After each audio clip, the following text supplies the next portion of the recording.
आज श्रमधाम या संकल्पनेच्या अंतर्गत माननीय सभापती सर रमेश तोडकर यांच्या नेतृत्वासकल ही संकल्पना काणकोणभर न्ही गोंयभर राबयतना परत एकदा सर काणकोण आयिल्लो आनी आपली गांवांत आमोण्यार येयल्लो आसा।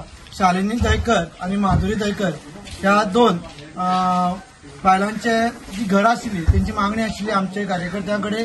ती मागणी आम्ही माननीय सभापतीकडे मांडली आणि त्यांनी हो विषय जो होता तो उचलून धरलो आणि आमोणचे तसेच काणकोणचे हे जे आमचे श्रमदानाचे स्वयंसेवक जे आसा ते आज मोठी संख्येने येयले आणि ह्या दोन्ही कामाची दोन्ही घराची म्हणजे सुरुवात जी आसा काम करपाची सुरुवात जी आसा ती सुरुवात जाल्ली आसा।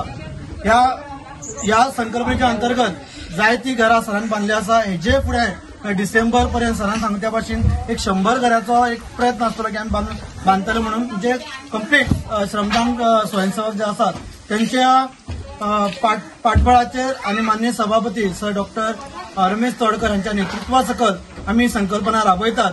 ह्या संकल्पनेक सगळ्यांनी हातभार लायचो। सगळे कार्यकर्ते आमचे जे आसात किंवा बरी मागपी आसात बरी चिंतन करपी आसात तशेंच ह्या संकल्पनेच्या अंतर्गत फुल ना फुलाची पाकळी आपलो वाटो आसतलो अशी जे विचार करपी आसात राग रोज काय ना कोणाचोच सगळेजाण एक मनीसपणाच्या नात्यान ह्या संकल्पनेक सगळ्यांनी आदार दिवचो आणि अशें आमच्या समाजा भितर कोण तरी फाटी उरला त्या बांधवाक समाज बांधवाक खंय तरी आमी स्वताचो एक हात दितले आणि तेकाय आमच्या बरोबरीन हाडटली। ही संकल्पना जर सगळ्यांनी अशी मनान धरली जाल्यार म्हाका दिसता माननीय सभापती सर डॉक्टर रमेश तोडकर हांच्या नेतृत्वा सकल यशो शिखरार पावपाक ही संकल्पना म्हणजे आता तर गोंयभर पावली आसा धारबांदोड्या पावली आसा तशी जी गोंयभर पावतली तेचे खातीर संपूर्ण गोंयकारांनी तशेंच भारतातल्या इतर नागरिकांनी ह्या संकल्पनेक आदार दिवचो आणि आमकां सगळ्यांक हे यश मेळोवपाक सगळ्यांनी हातभार दिवचो। बोलो भारत माता की जय।